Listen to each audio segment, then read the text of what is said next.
Anginamahloni ngezolo lami, yeah, amaphutha ami angwaphi, yeah, anginamahloni ngezolo lami, yeah. Amatheksi angalana hamba kancane, indaba yami ngesikhathi yini? Relax masujaka zithi ukuhlala kancane.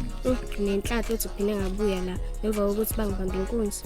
Awukhululeka khona mina manje abakwenzeli utho. Kuhle njalo. Ngoba nginqamuka izandla nezinyawo, ngibakhombisa ukuthi phela mina ngundlela ngiyonto yokudlala. Indaba mama yamazi into mthetho.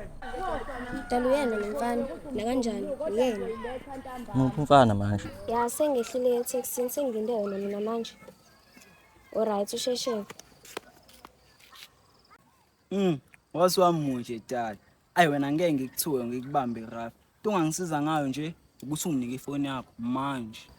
Uthatha khona ngizokubophisa. Hayi kanikhululeka ngizongena kulawo mabele and ngizongena ngazo zombili izandla. Ngibheke ngisho sengitholile into engiyifunayo. Ngibele ngwanyomfo zini.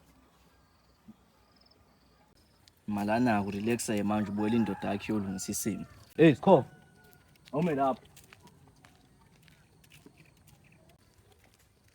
Buka photi. Ngiyazi wabamba intombi yami inkunzi. Phethe uthanda iphayiphathini. Ngizonginika wona unginike ifoni. Iyona iyabhayiza abasendaweni yalonke ikhathi strong. Wena bafa awunaqala wona kasi la. Manje ifoni? Ufuna ifoni? Yebo bhuti. Yazi bami nganami nenhlanhla ukuthi nje ngizothatha imali. Ngeke ngisithathe leskipa sakho, angeke ngithathe nefoni yakho. So next time, awubhayisi zokubonisa amabele enyoka. Sizwani? Yebo bhuti. Kuseke. Uthini? Uyayithola?